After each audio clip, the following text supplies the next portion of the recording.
Hey everybody, and welcome back to the Engine Gremlin channel. Consider this a kind of state of the union here for the Engine Gremlin channel. I know that content hasn't really been showing up for the last couple of months. There's good reason for that. I'm going to get to that here in a minute. So explain what's been going on here and where I've been and the status of the motor and the car and the new cylinder head and everything else. So let's start by answering the obvious question. Where have I been? What's been going on? Well, I'm actually expecting twins, two baby girls later this year with my wife. Actually, they will be arriving here in the next couple of weeks. So it has been quite the journey and process of getting ready for their arrival and taking care of my wife and learning how to take care of newborns and classes and all the appointments, and doubly so when they're twins. So very exciting stuff for me. Definitely entering a new chapter in my life. Very excited and can't wait till when they're a little bit older and they can hold a wrench of their own. So that's where the majority of my time has been going. Like I said, we're expecting twins. Turns out it's quite a bit of work. But not only that, my job has been pretty demanding lately over the last couple of months. The company that I work for is preparing to have its maiden launch of the new rocket we've been developing at the company I work for. It's something I spent the last 7 years of my career working on, so it's something I'm very excited about and passionate about. But as you approach the first launch for a new rocket, it's kind of all hands on deck sort of thing. So, but be sure to pay attention and look out for that. That's something that's going to be very, very cool. So between those two things, that's why I had to step away for a little bit. I had to take a little bit of a break. And yeah, so finding myself freed up a little bit more. Obviously, that's going to be slightly different once the girls arrive, but I still have time planned out and dedicated to spend more time making content.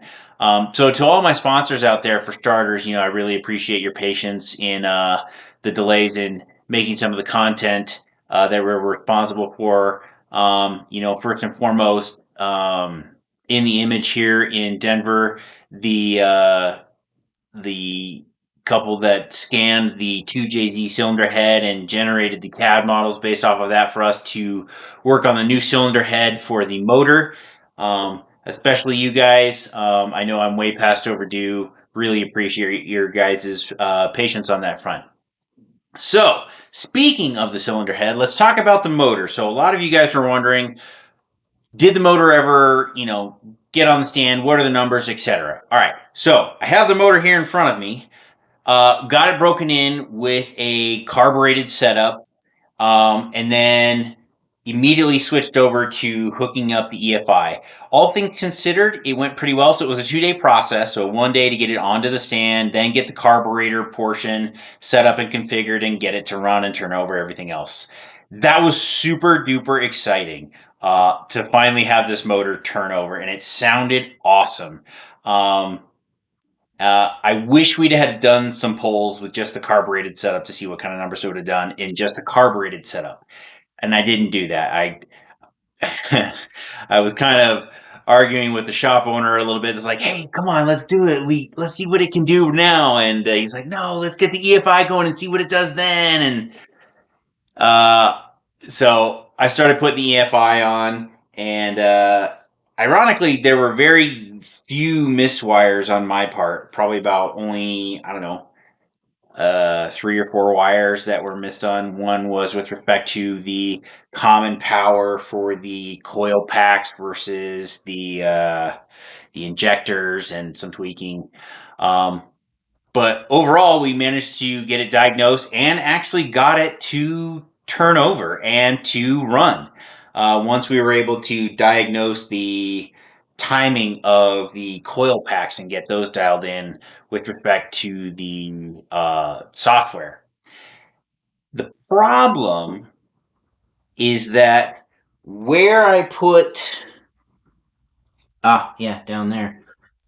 So where I put the O2 sensor in the header extension turns out was too close to the exit of the exhaust. And what was happening is it was getting recirculation of the ambient air inside and picking up too much O2. So it was trying to overcompensate by just dumping in a ridiculous amount of fuel in there via the injectors, and so it dirtied up the spark plugs, and it just didn't sound very good or very clean. And regrettably, that's not something that I could fix the same day. And so this would have been day 2 on the dyno stand. And so it's about $2,000 a day on the dyno. And that was already $4,000 racked up in that regard. And I didn't want to spend another day, another $2,000 just to fix an O2 sensor issue to pull numbers. This channel doesn't have all the money in the world. This build has been budgeted from the start with some room for error, and that would have been a pretty big hit. So for all of you guys out there that were hoping to learn what the horsepower and torque numbers on this motor were, unfortunately, it's going to have to wait. I do apologize for that. The good news is, though, is that the entire EFI system works. And so I am super stoked about that. I cannot tell you how many dang wires and custom harnesses and how many hours I spent looking through wiring diagrams and figuring out where to put all this stuff, especially since I was using a universal harness instead of the LS2 harness, which is basically a plug and play with this motor, as it turns out. I basically built an LS2 harness from scratch. So save yourself some effort there. But it does work, and that's great. And we are going to get numbers pulled off of this. It's just going to be on a full car dyno. So once it's back in the car and we've got the drivetrain set up, we'll take it to a dyno and we'll pull numbers there. So that is going to be a little while. My hope is to have the car done here. Not done, but I mean driving here in the next couple of months. I need to finish the floor pans, which I've been welding in, and then it's putting in the Detroit Speed rear quadrillink suspension, and then some brakes so that we can actually stop. But then it should be pretty much driving. Then it's on to a whole bunch of cosmetic and custom body work. I don't know if I've shared this in the past, but I have a very aggressive wide body plan for this car. Some very unique things. I actually have a 3D printer showing up on Thursday that'll help mock up some of that on the car, but it also will help me mock up some of the details of the new cylinder head. And so speaking of the new cylinder head, that is still in work. Again, like with everything else, it had to take a back seat for a little bit. But that's something I plan to spend the majority of my time on here over the holiday season when I'm taking care of the girls with my wife and don't really have the time to be out here and working on the car physically, but I can stay and watch over the girls and work on my laptop, modifying the CAD and getting it dialed in just right. So that's still in work.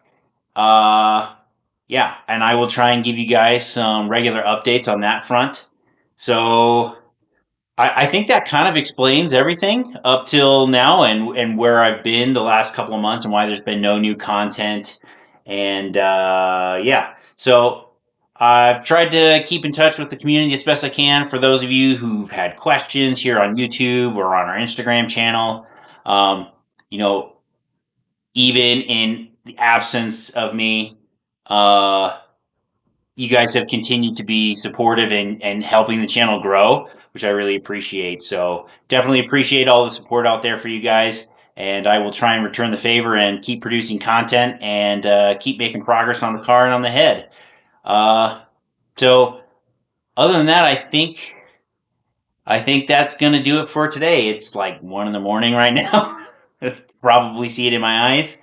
But yeah, so very exciting. And yeah, I will see you guys next time.